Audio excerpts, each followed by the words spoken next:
Level up patrol na! Level up patrol na! Level up patrol na!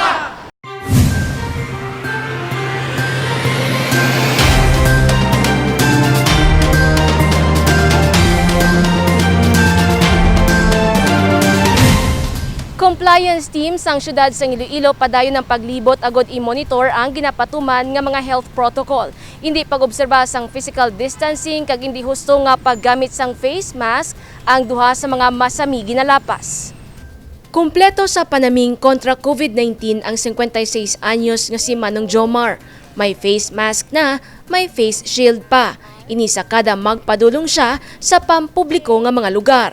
Siguro kasi kay kabudlay man na hindi na ito makita ang amo nga blatian bla.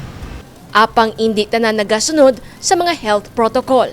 Sa datos ng Iloilo City Compliance Team, humalin Hulyo, tubtob Setyembre 30, sininga tuig, may 1,418 na ka mga violators. Kalabanan sa mga violation, hindi husto nga paggamit sang face mask, kag hindi pag-obserba sang physical distancing. Ginapangayuan ko kooperasyon ang tanan nga pumuluyo sa siyudad sang Iloilo in behalf sa kay Mayor Jerry Petrañas nga magkooperar, disiplinahon naton lawas, pag maghatag sang gamay man nga mga information sa inyo da barangay. Now I'm appealing also sa mga barangay, sa captains, barangay officials, nga subong gin-deputize na sa aton pinalangga nga mayor nga maghatag man sang citations sa mga nagaviolar sang Regulation Ordinance 085 and 066. Padayon ang paglibot sang compliance team agod masiguro nga ginasunod ang mga health protocol, kasubong sang paggamit sang face mask nga dapat natabunan pati ang ilong. We are still roving around the entire city para patigayon gid ang aton nga mando sang aton pinalangga nga mayor nga maghatag gid sila sang kooperasyon sa minimum health protocol sang city. You know, kagamay man lang ini nga klase pagsulundan pero makabuli gid ini dako para sa pagtapna sang aton COVID-19 diri sa syudad sang Iloilo. Dako man ang papel sa mga barangay officials sa kampanya kontra COVID-19. Maluwas sa multa, may community service man nga penalidad para sa mga violators. Base sa ordinansa, 1,000 ka pesos ang multa o kung 8 ka oras, tubtob 3 ka adlaw nga community service para sa first offense.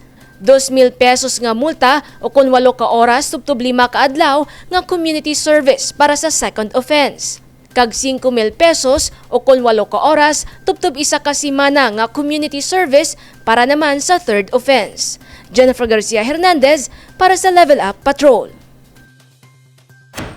JPT Edescape Project dako nga bulig sa Uswag Community Kitchen sang Iloilo City. Punungan sadto ang lugar nga ini sa Barangay Kalumpang, Molo. Apang subong na puno na ini sang mga ulutanon. May tangkong, pechay, katumbal, bell pepper, okra, talong, kalabasa kag madamo pa.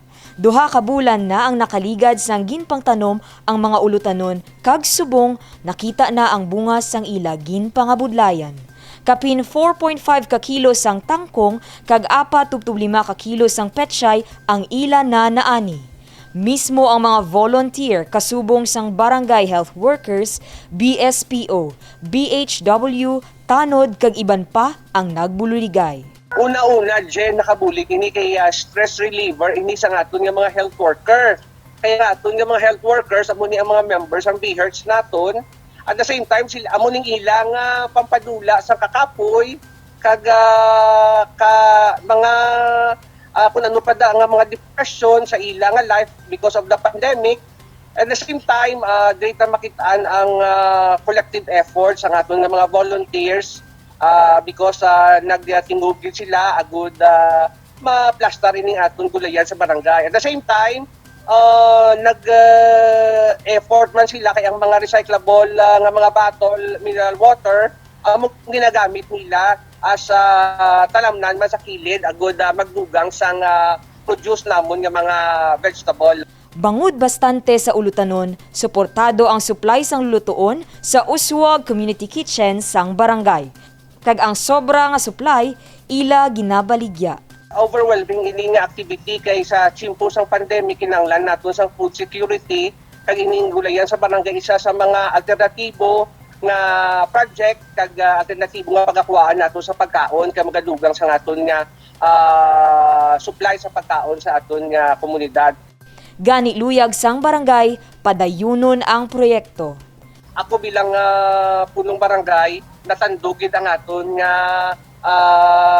interest agud padayunon ini kag sige-sigihon ini sa sini nga proyekto sa aton nga City Mayor kag sa aton nga Department of Agriculture.